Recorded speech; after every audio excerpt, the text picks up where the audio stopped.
La tecnología ha implantado una serie de modas o tendencias de distribución física. Te vas a leer por de Google en California, yo tuve el privilegio de estar ahí, y te das cuenta que no hay oficinas. Te das cuenta que no hay espacio físico fijo. No hay una desktop y un escritorio donde tú te sientas y ahí es que tienes que trabajar. No, la gente va con sus laptops que se conectan a un acceso de internet de banda ancha de altísima velocidad. Y no solamente es un espacio de trabajo, es un espacio de colaboración, de encuentro, de innovación, de fomento de la creatividad. Y te das cuenta que en el mismo espacio de trabajo hay cancha de voleibol, hay salas de videojuegos, hay salas de esparcimiento. Si te das cuenta, el aula del siglo XXI no es una conformación normal y tradicional. Esas 4 imágenes son 4 aulas, 4 espacios de aprendizaje pensado de manera disruptiva. Es un elemento disruptivo pensado en función de la nueva realidad. En la era industrial existía el estándar. Había un proceso estandarizado de formación, porque se veía al ser humano como un producto. Ahora no. Ahora se pone al centro del ser humano, y la UCATEBA como Universidad Católica que es, con su identidad bien definida como católica, sabe muy bien que el ser humano es el centro. Por tanto, el espacio de aprendizaje del siglo XXI debe decir que ese muchachito y ese muchachito aprenden de manera distinta. Y el espacio educativo tiene que responder a esa realidad. No puede dar la espalda a ese muchacho. Es un reconocimiento por primera vez de que no todos somos iguales para bendición de Dios. Que cada uno tiene sus ritmos, sus entradas y salidas, sus momentos. Yo recuerdo, yo estudié en un pueblo católico, yo soy pura hechura de la iglesia. Estudié en un pueblo católico, estudié en una universidad católica. Estoy en un movimiento de la iglesia católica, activo, evangelizo, catequizo, etc. Y para colmo de males, mi mamá se llama cristiana. O sea que, ya ustedes saben, o sea que mami muy cristiana, por cierto. Entonces, lo que quiero decir es que como Universidad Católica sabemos y reconocemos que la centralidad de la persona humana es la cosa más importante que hay. Por tanto, sé que cada ser humano tiene una realidad diferente, y el esfuerzo que como educador tengo que hacer yo es responder a esa necesidad particular por amor a él. Miren, yo en el colegio donde yo estudié, había un sacerdote escolapio que daba clase de historia. Confieso que ese sacerdote, que en paz descanse, murió hace poco, el padre Erazo, las clases eran un poquito historia universal, que daba él. Eran clases seguramente un tanto lentas, ¿verdad? Aburridas, está desacatada, de verdad. Digamos que tienen un ritmo distinto, eran pausadas. El padre lo daba del escritorio, hablaba a 37 muchachitos que no estaban muy motivados, que digamos. En ese momento yo era uno de los que me dormía en el aula, y yo era buen estudiante. Yo era buen estudiante. Ahora es que me dañaba un poco, pero yo era buen estudiante. Y yo en ese momento no di mucha importancia a la historia universal. Es decir, claro, como disciplinado al fin y aplicado al fin, estudiaba, sacaba buenas notas, pero recuerdo que esa experiencia, que es lo que te quiero decir, de aprendizaje, no era significativa para mí. ¿Qué ha pasado en el tiempo? En el tiempo es que Dios, desde esta función, me ha dado la oportunidad de visitar varios países. Y entonces ya hay el conocimiento adquiere una significación distinta. No se me entiende lo que quiero decir. Ya la historia universal, que parecía aburrida, ya hoy tiene para mí sentido. Ya hay un interés dentro de mí, una necesidad. Y devoro con ferocidad, interés intelectual, curiosidad, todos los temas relacionados, obviamente, por ejemplo, a diferentes tópicos de la historia, que los vi en su momento, pero que hoy los releo y los disfruto. Antes me hacían dormir. ¿Me entienden con este ejemplo lo que significa el ritmo, el momento, el instante? No puede ser posible que 37 niños al mismo tiempo muestren el mismo interés sobre un tema. Yo conversaba con mi hijo Juan Pablo, muchos aquí son padres y madres, y yo intuía eso en él. Yo intento conectar con él, obviamente es mi hijo, conversar, saber qué piensa, sus intereses, sus anhelos. Es mi único hijo, un milagro de Dios. Y yo, para conectar con él, veo que él está en la etapa de la adolescencia, son 14 añitos. Y yo llegaba al trabajo un día y lo descubrí que estaba haciendo ejercicio. A él le ha gustado mucho el fútbol y está muy por el fútbol. Yo no entiendo absolutamente nada. Tengo esa tarea pendiente porque tengo que pagar a aprender eso para poder tener tema de conversación. Ese es el tema de él. Cualquier otro tema que yo le plantee, a él no le va a interesar hablar con su papá. Si yo no toco los temas que a él le interesan. Cuando yo descubrí que estaba haciendo ejercicio, no sé por qué interés, era que está enamorado, no sé, tiene 14 añitos, ¿por qué no? Simplemente yo creo que es el tema del fútbol. ¿Usted dice que sí? Claro. ¿Usted dice? A esa edad no se enamoró. A esa edad no se enamoró. Yo no. Usted sí. Usted sí. Entonces, recuerdo. Padre, hay que hacer una sesión aparte. No haremos. No me va.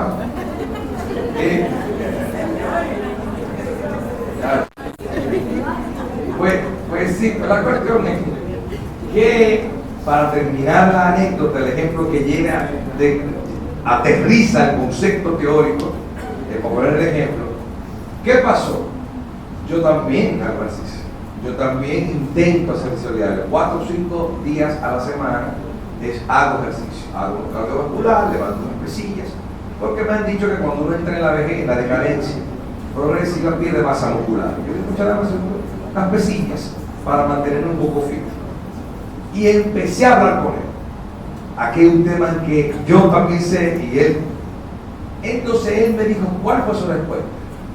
No, papi, tú sabes que yo, cuando me interesa un tema, yo leo todo lo que yo pueda leer sobre ese tema. Y entonces, gracias a Dios, existe una bendición enorme que es internet, San Google y YouTube. Entonces él lo que hace es que empieza a ver todos los videos relacionados al tema que le interesa, empieza a leer todo lo que puede interés sobre el tema que le interesa, y verdaderamente Juan Pablo se hace, digamos así, conocedor profundo del tema. Y de hecho me explicó, mira, lo que pasa es que hay que hacer una combinación perfecta entre cardio, esto y esto, porque si no hace aquello se puede lesionar de tal manera, etcétera, etcétera. Lo ha leído, lo ha estudiado. ¿Me entienden lo que es el verdadero aprendizaje? El aprendizaje formal está guardado. Ahora lo que se llama aprendizaje personalizado. Y gracias a las tecnologías permite los algoritmos personalizar el aprendizaje. Cada quien aprende según sus intereses, cada quien aprende según sus ritmos. Mi hijo aprende sin necesidad de tener una buena nota el tema que le interesa, y en ese momento ese conocimiento es para él significativo y durará seguro para toda la vida. Bien, entonces, por eso el espacio físico, voy, que yo me emociono con un tema interesantísimo, el espacio físico, miren qué chulería, debe de responder a esa nueva realidad. Esto no es una moda, es que esos muchachos están sentados en una mesa de trabajo, una banqueta, visiblemente uno es más grande que el otro y hay un profesor al mismo nivel, tú a tú, trabajando de manera colaborativa, uno de los 21st century skills, las habilidades construyendo, porque así es que sucede en la vida. No se espera de nadie aquí, de nadie en la sala, espero yo, de nadie espero, que como dicen fechas y nombres. Bueno, obviamente, si a ti, como Juan Pablo, te gusta el tema, por ejemplo, yo también soy igual que Juan Pablo, yo no dije, pero es igual que yo, o sea, soy obsesivo, compulsivo cuando me tomo un tema. Ahora tengo un tema en la cabeza, les puedo decir los temas que he tenido, o sea, cada 3 semanas, un mes, me cojo un tema y leo, hasta que siento que mi curiosidad intelectual se sacia, ya ya sé todo lo que tengo que saber. Ahora estoy con el tema de transformación, digital transformation, estudiando todo lo que tiene que ver con los frameworks que hay, metodología, los diagnósticos, estrategia digital nacional, porque tengo una curiosidad, cómo eso que se visibiliza más en el sector empresarial, no tanto en lo educativo, porque quiero ver cómo son las estrategias particulares para la transformación digital de la universidad del siglo XXI. Pues eso, cómo sucede, y eso escalarlo a nivel nacional. Empiezo a leer, a ver video. Esta mañana yo salí a correr, corro un poco, hago algo de running, casi un trote. Mi edad no me permite correr tanto. Hago unos 5 kilómetros. ¿Qué estaba escuchando? En YouTube estaba escuchando un MOOC completo de la Universidad Política de Madrid sobre Digital Transformation. Y me parecía interesante porque el profesor lo tenía bien estructurado y había invitado también a expertos del tema. Entonces, en ese sentido, el aprendizaje de hoy se hace así, como ocurre en la vida real. Tu aula debe también tener este reflejo. No hace falta ir a donde el rector a decirle, no quiero que usted cambiemos las aulas, quita un presupuesto. No. Un simple cambio de distribución quizás en el aula física. Mirémonos las caras. En vez de unas butacas en línea, vamos a hacer mesas colaborativas. No tenemos las mesas, cojamos 4 butacas y al menos improvisemos una mesa. Hagamos más trabajo colaborativo práctico. Planteemos preguntas en la pizarra que ellos tienen que resolver. Claro, para eso darles los recursos, darle acceso a internet, que investiguen, que busquen, que ellos mismos construyan por su propia cuenta el conocimiento que necesitan. Estos espacios de aprendizaje son verdaderamente una combinación de sistemas educativos formales e informales y en las que se produce el aprendizaje tanto dentro como fuera de los centros educativos. Malinen definía este aprendizaje como yo les he estado explicando. Con este slide lo que quiero es resumir. Es decir, ya el aula no es un espacio físico donde se transmite el conocimiento y fuera hay una desvinculación total. No, es que esta experiencia de aprendizaje es significativa y ocurre anywhere, anytime, any place, en cualquier lugar, en cualquier tiempo, en cualquier instante. Y eso verdaderamente lo potencia la tecnología. Lo potencia la tecnología. No demos la espalda a la tecnología. Aquí hago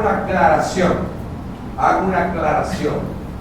Ciertamente muchos expertos, normalmente no del área tecnológica, yo tengo la ventaja que soy ingeniero de sistemas de computación, tengo un MBA en la parte de gestión, tengo un doctorado en la parte, en la parte de software development e ingeniería informática, pero también tengo 19, empecé a los 19 y tengo 46, ¿cuántos son? 46, los 56. Ahora tiene que hacer 10 Ave María y un Padre Nuestro. Me veo tan relatado, ¿verdad? No. Okay. Bien.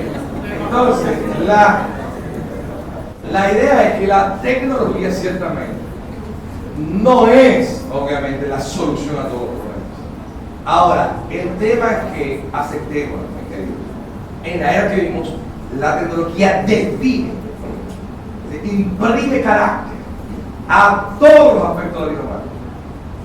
No estoy entendiendo lo que el mensaje que es decir, no puedes pensar en una experiencia de enseñanza-aprendizaje dando la espalda a la innovación de la tecnología teórica.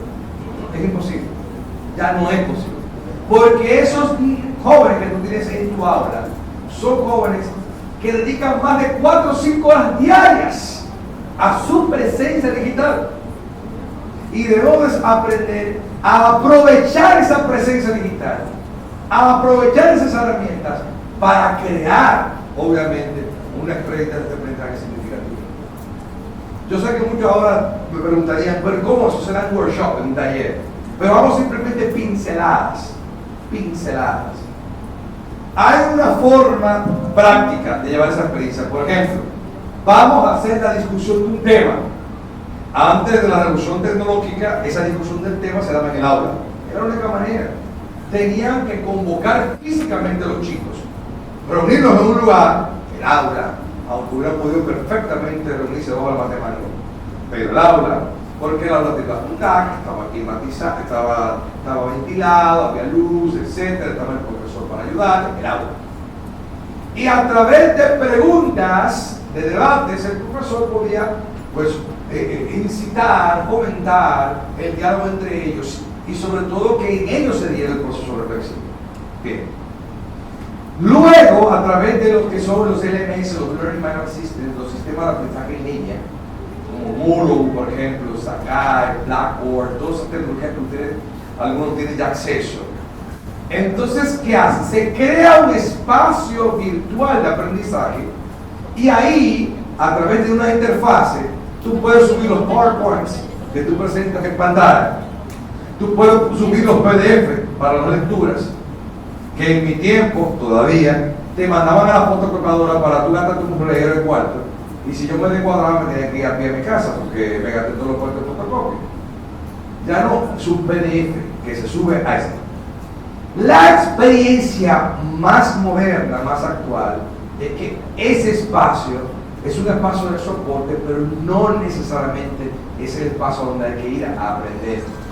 Sino, hablando del teléfono que suena, la movilidad, lo llaman mobile learning, te permite tener la experiencia de aprendizaje a la distancia. Por eso yo pregunté lo del móvil.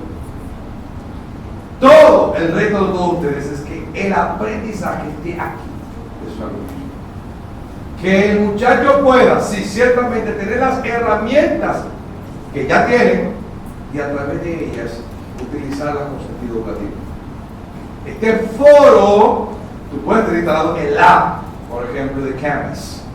Y a través del app, yo entra en la aplicación, entra el foro y hace los posts. La historia de Eucateva y su aporte a la provincia de Barahona. La gente va aportando, mucho, poco, no sé qué. Bueno, el padre Cecilio debieron dar un premio nacional porque hace un trabajo. Todo lo que se pone ahí.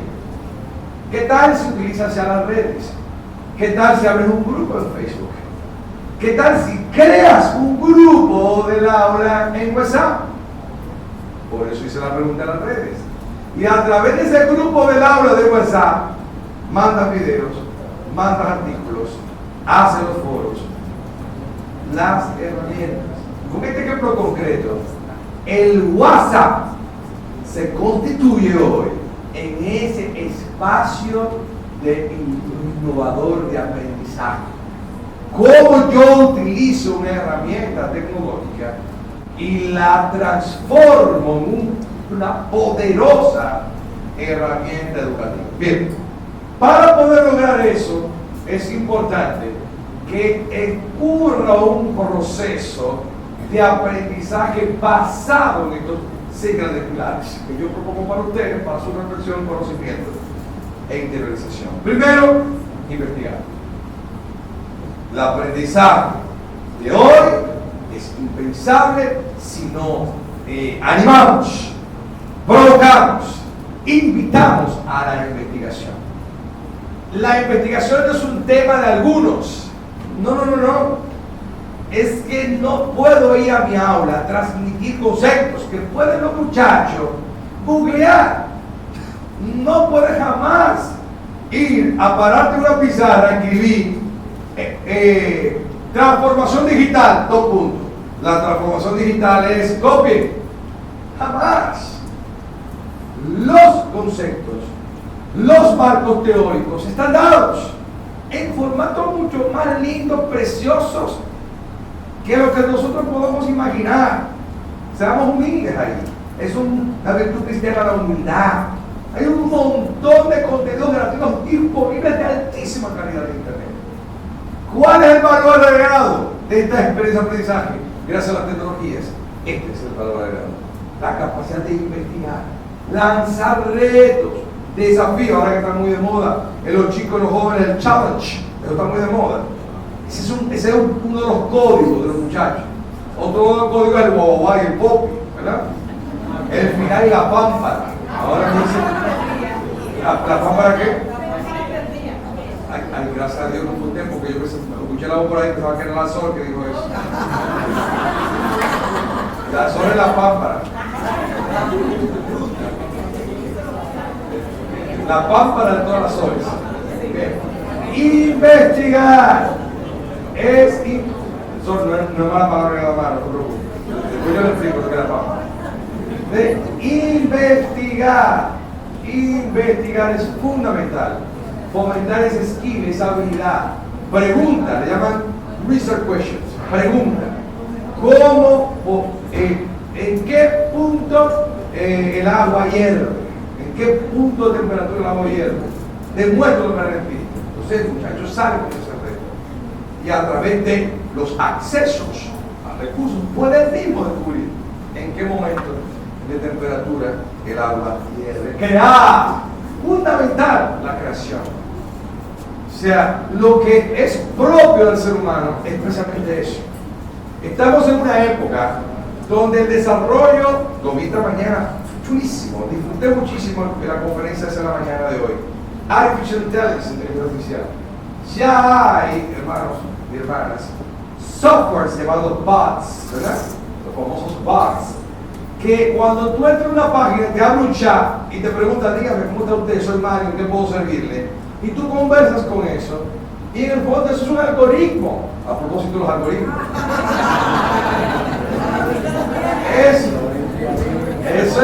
Eso es un programa que dialoga contigo y tú a veces ni cuenta te das si es una máquina o es un hombre. En la camioneta del hito en el que vine hay un botón de voice recognition, reconocimiento, y yo interactúo con la radio, interactúo con la camioneta por mi voz. Por tanto, es impensable que hoy hagamos trabajos operativos. ¿Qué es lo propio del ser humano? Su capacidad de crear. En este caso, co-crear con Dios. Es una de las cosas que nos caracteriza. La Sol me enseñó, antes de empezar esta conferencia, me dijo que Dios nos hizo a imagen y semejanza suya. ¿Y saben cuál es una de las características de Dios? Es un creador. Entonces Dios nos da la gracia de ser co-creadores con Él. Crear ciencia, crear tecnología es un rasgo de lo más particular de la especie humana, que ningún avance tecnológico no lo podrá quitar. ¿Okay? Eso y las emociones. Presentar dichos resultados de la investigación. Interactuar. La posibilidad de crear espacios innovadores de aprendizaje que permitan esa interacción entre las pares. Nadie aprende solo, aislado. Es un gurú, es un hombre con IQ sobresaliente, que no hay genialidad que no parta de la interacción, del trabajo. Ojo, que son de las leyendas urbanas, de los pasos estereotipos que hemos creado en las diferentes culturas de la humanidad. Pensar que Albert Einstein fue un tipo brillante que a través de un pensamiento alto creó la relatividad, no. Todos, incluyendo Albert Einstein, parten del conocimiento previo. Un principio fundamental de la investigación científica es partir de lo que ya otros han hecho. Por eso es la famosa frase de que muchos de nosotros caminamos sentados en los hombros de los gigantes. Nadie es el solo, sino que es necesario que interactúe, que intercambie y que desarrolle por sí mismo, obviamente, conocimiento que luego se pueda transmitir. Esto que está ahí no es dirigido solamente a los profesores de esta, eso está dirigido a todos nosotros, profesores, todos podemos ejercer, obviamente. El diseño puede desafiar e influenciar la forma de pensar actual y sobre todo las escuelas y el entorno de aprendizaje, dice Rosa Bosch. ¿Qué significa eso? Que esos espacios innovadores de aprendizaje son aquellos que centran su esfuerzo en crear capacidad investigativa, de creación, de presentación, de interacción. Presentación es para la parte de communication skills, la parte de comunicación, interacción, intercambio y desarrollo. Muy bien. ¿Cuáles son las famosas zonas de aprendizaje? ¿Okay? Cuando hablamos de zonas de aprendizaje, hablamos de expresiones físicas y virtuales que permiten obviamente que el paso de aprendizaje se dé.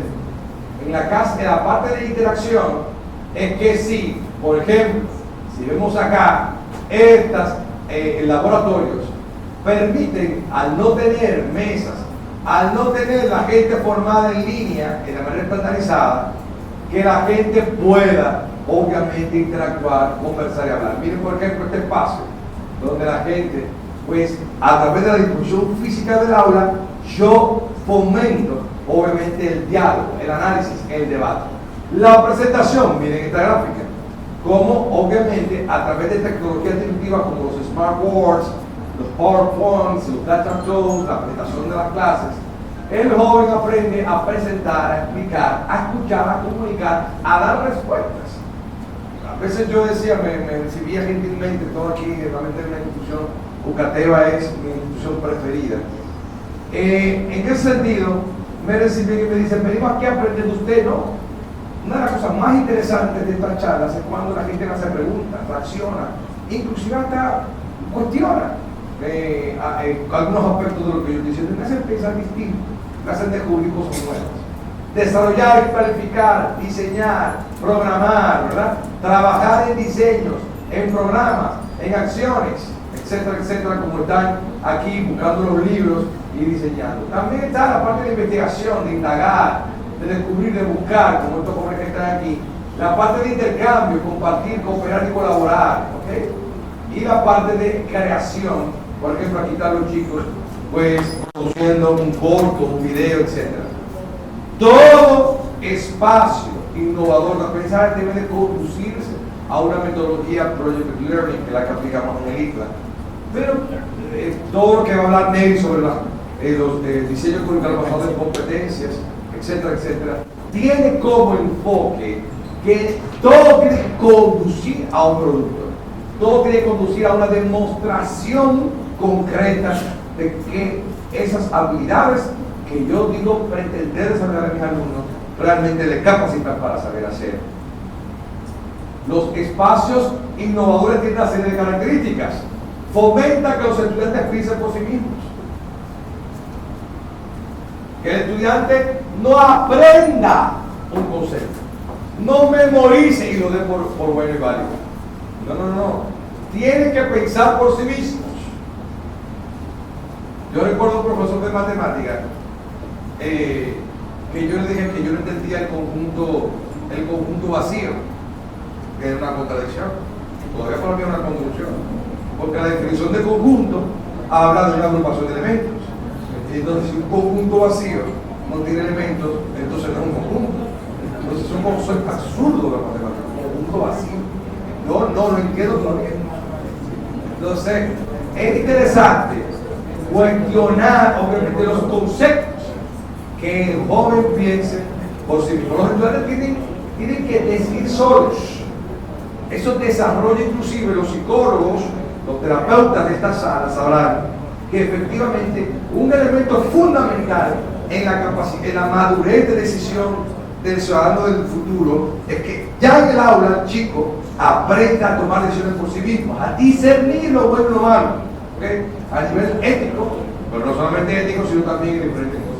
Hay que darle tiempo al estudiante para que reflexione, hay que darle su espacio, para que esos conceptos aterricen, se interioricen.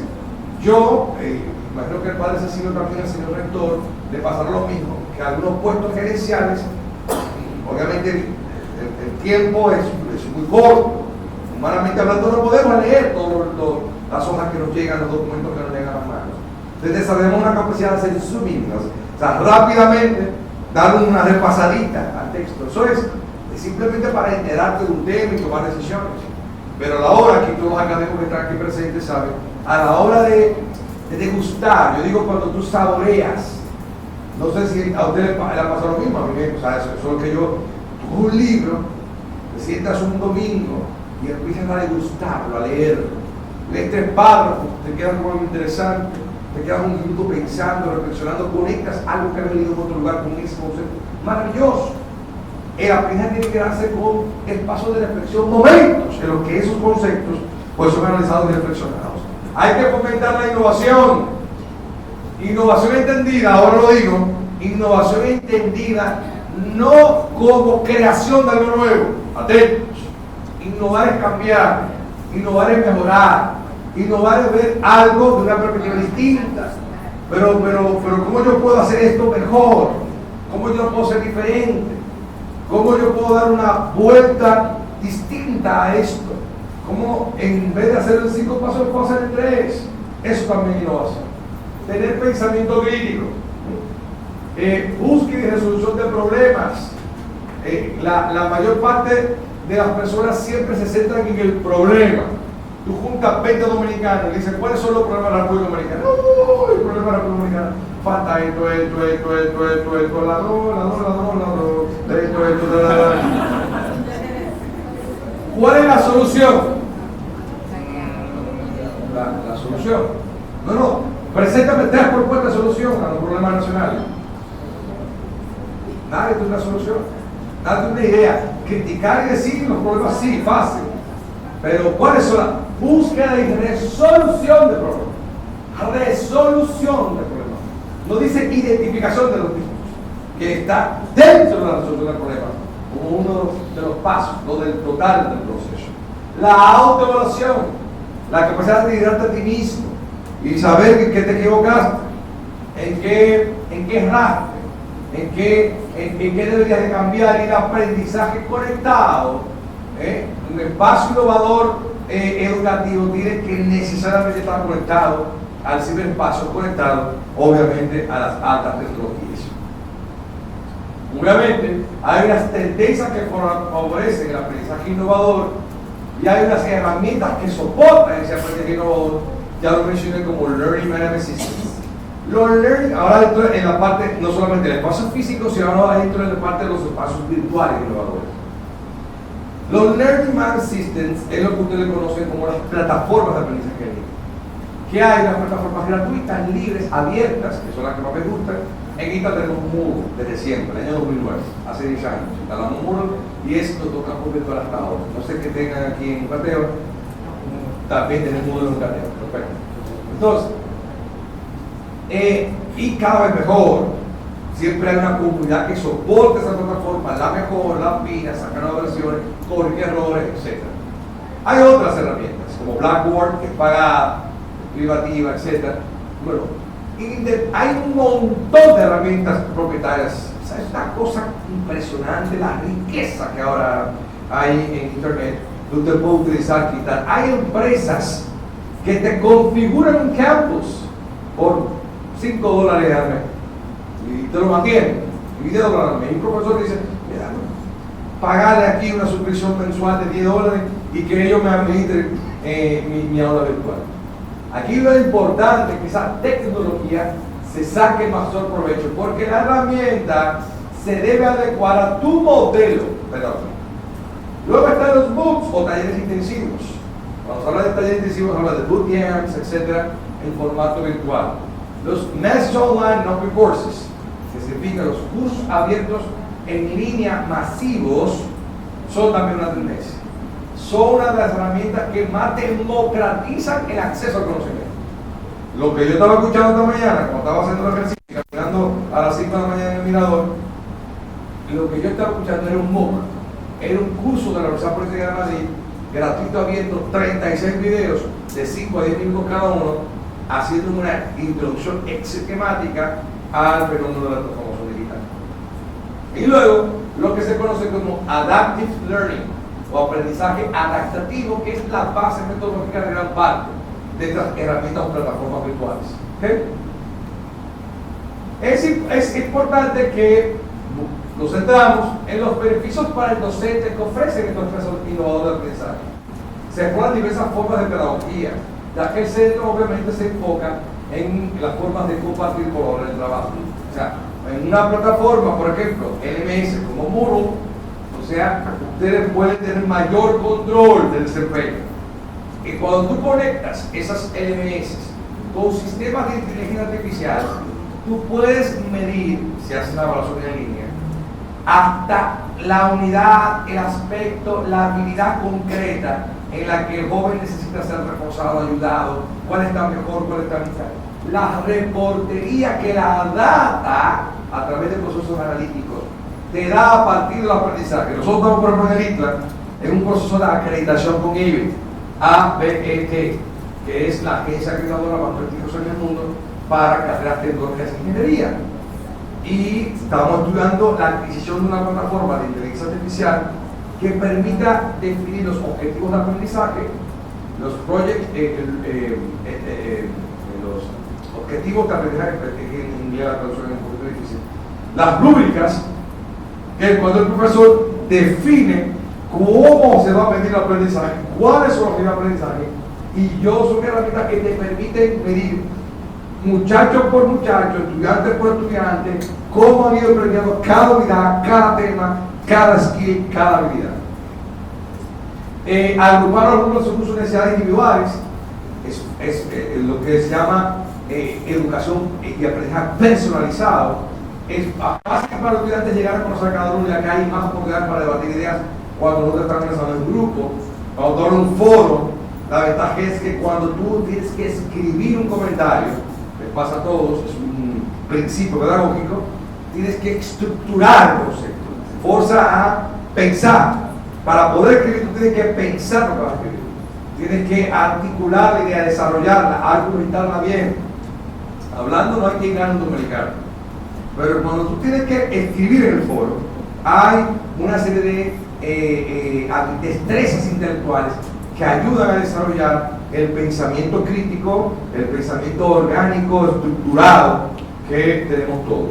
La oportunidad de plantearse y enseñar en equipo con grandes grupos de alumnos para compartir experiencias y la facilidad que ofrece esa plataforma, por ejemplo, para subir archivos de PDF, un videíto, un link interesante. Es decir, que la experiencia de aprendizaje colaborativo enriquece enormemente lo que tú vas aprendiendo. Gran parte de los artículos que venía leyendo cuando vine acá, los encontré en una plataforma de aprendizaje en la cual está una de mis colaboradoras y yo tengo acceso. Entonces fui viendo los comentarios de los foros, vi unos artículos, uno de compartir en el grupo de WhatsApp de los rectores que se llama Michael Chapman, que es experto en dirección estratégica de la universidad, un artículo de 23 páginas donde lo encontré ahí en el foro. Alguien lo subió, riquísimo el contenido, y está ahí, y todos podemos leerlo. Es fácil compartir conocimiento. Bueno. Y obviamente tiene unos enormes beneficios para los alumnos. Estas herramientas tecnológicas para los espacios innovadores de aprendizaje, mayor acceso a tecnología a lo largo del día. Es decir, nosotros estamos con este aparativo todos los días. Muchos de ustedes, cuando salen por la mañana y se les queda el celular, ¡ay! Creen que se les arrancó un brazo. Y ustedes tienen que devolverse obligado porque ese celular tiene que estar aquí en el bolsillo junto a mí. Estamos constantemente viendo, algunos me están grabando, van a subir este video en YouTube, espero que no suban las cosas que tú dijiste, de los novios. Está bien, excelente. Entonces, en otras palabras, tenemos obviamente enormes posibilidades con el uso intensivo. Esto que están haciendo algunos, que le sacan una foto al slide, o sea, en vez de escribir en un papel, le sacan una foto. Y tengo ya el contenido ahí, porque tengo que escribir el papel. Es decir, hay un cambio de mentalidad, una forma digital de vivir una experiencia formativa como esta, y obviamente las herramientas potencian el nombre.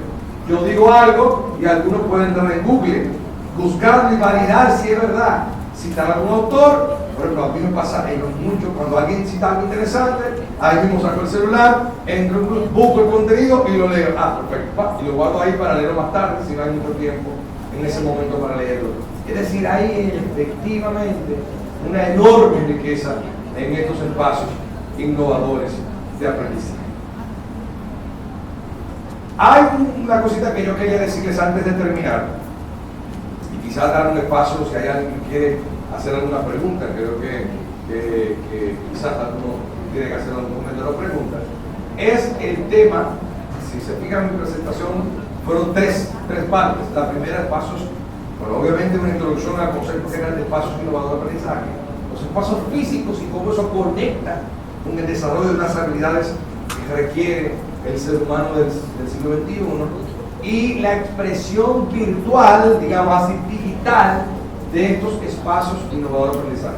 Ahora voy a hablar de las tecnologías disruptivas, si me lo permiten en unos 2 o 3 minutos.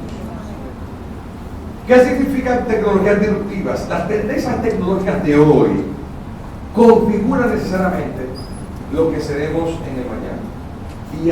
Y nosotros como académicos, como estudiantes, como miembros de la familia de Mateo, debemos tomar en cuenta eso. Gran parte del aprendizaje del mañana será automatizado. Les doy una buena noticia. Lo pongo así porque la gente normalmente piensa que es una mala noticia. En el sentido de que si el aprendizaje es permanente en cualquier lugar, en cualquier tiempo, y lo hace un asistente con capacidad de inteligencia artificial, ¿dónde está el nombre del profesor? ¿Qué aporta un profesor? Si cualquier tema que se me ocurra hoy, yo puedo encontrar contenido de altísima calidad, dictado muchas veces por expertos mundiales del tema, ¿de qué sirve un profesor? ¿Para qué sirve un profesor que lleva un récord y está manualmente poniendo notas cuando esa información análoga no es significativa, no tiene vida, no me da otras cosas que las herramientas tecnológicas me dan, como por ejemplo esas tendencias, esas comparaciones, esa analítica que me permite saber que la suma de dos números de 2 dígitos en Gabriela Rojas no le va bien, y yo tengo que en ella acercarme a ella, dejar un poquito los 23 y reforzarle a ella, a Gabriela Rojas, esa habilidad que a ella le está costando trabajo aprender. No es que es bruta, no es que si lo sabe hay que quemarla, no es que si lo... No, es que yo tengo la obligación, claro, ahora hay tecnologías que me ofrecen esa data, antes no la tenía, ahora sí la tengo. Entonces, estas tecnologías disruptivas son las siguientes. La primera de ellas es el Internet de las Cosas. Todas esas tecnologías tienen como base un backbone, una plataforma. Todo lo que vimos es el Internet. El Internet, la red de redes, es la base de esas tecnologías. Entonces, el Internet de las Cosas es la posibilidad que ofrece el Internet para que todos y todo esté conectado. Me explico. Todos los wearables, que son los dispositivos que se usan, estarán conectados a Internet. Dice Ericsson, algunas compañías tecnológicas, que para el 2025 habrá más de 25 billones de dispositivos conectados en el mundo. Mucho más dispositivos, cosas, que personas conectadas. ¿Qué significa eso? De que vamos a estar en este auditorio, van a haber 4 cámaras en cada esquina, van a estar supervisando el comportamiento que hay un algoritmo de inteligencia artificial, reconocimiento de facial, y viendo al final de la actividad, a través del estudio de las formas de expresión, la atención, si me están mirando o no me están mirando, cuál fue el nivel de atención del auditorio, en qué momento bajó, en qué momento subió, cuál fue el chiste que motivó más, cuál fue la anécdota que más llegó por su reacción facial. Esta mañana, hablando con Mikichio Nachichao, no me acuerdo cómo, o sea, que estaba aquí, como lo pone ese, ellos desarrollaron una tecnología, oigan bien, las mujeres sobre todo, oigan bien, van a querer tener esa aplicación instalada en su celular. Es una aplicación de reconocimiento facial que identifica emociones. Las 6, 8 emociones básicas, que risa, no sé qué, y puede llegar inclusive a detectar cuando una sonrisa es falsa, cuando una gente miente. Por tanto, algunos pueden preguntar, ¿dónde estaba anoche? Y le ponen la aplicación.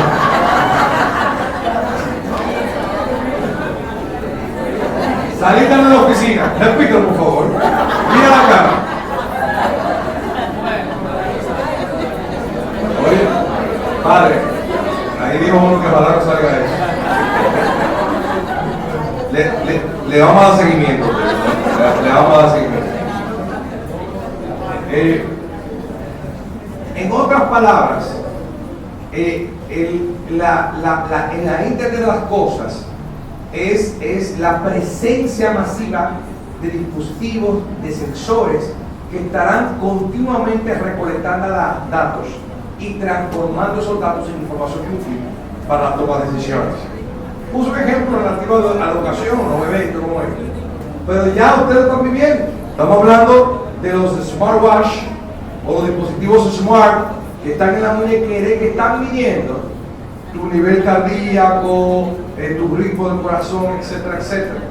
Dispositivos que tú usas que estarán monitoreando tu estado y generando data sobre tu estado y previniendo cualquier cosa. Yo tengo un hermano de comunidad de la iglesia que le dio un ACV, que le dio una situación, pobrecito, tiene medio cuerpo un poquito mal, gracias a Dios no le dio tan fuerte, pero tiene anexia, o sea, ha olvidado personas, caras, nombres, etcétera, etcétera. Todos hemos concluido que él se descuidó, que tiene un asunto de presión arterial alta, no fue el médico, no le hizo caso y el cuerpo gritó y explotó. Imagínense lo que si todos aquí cuando tengamos, porque eso va a ser así, todos vamos a tener un dispositivo que va a estar continuamente monitoreando la situación de nuestro cuerpo y que ese dispositivo alerte, nos diga que esa persona está mal y que eso puede tener un riesgo,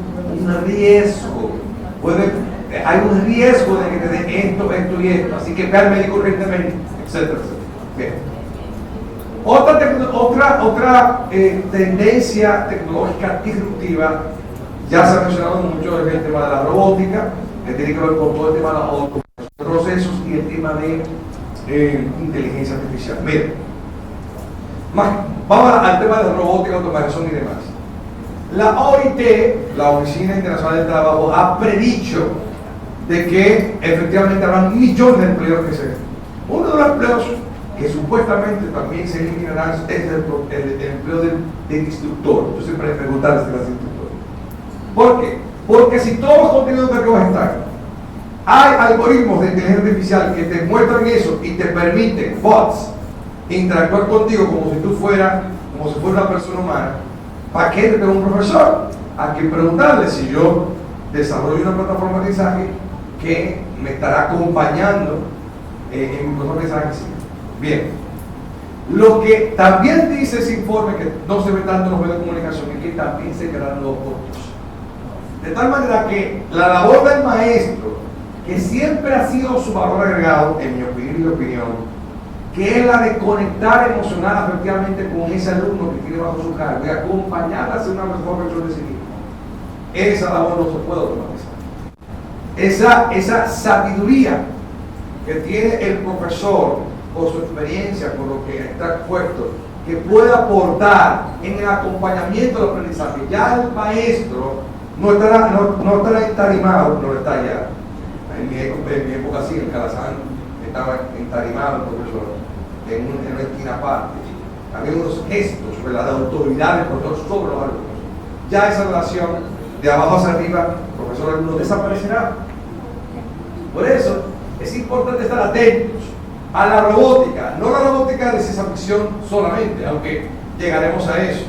Se están haciendo investigaciones importantes para crear los humanoides, es decir, robots de apariencia humana con inteligencia artificial capaz de comportarse de manera natural. Eso será inevitable.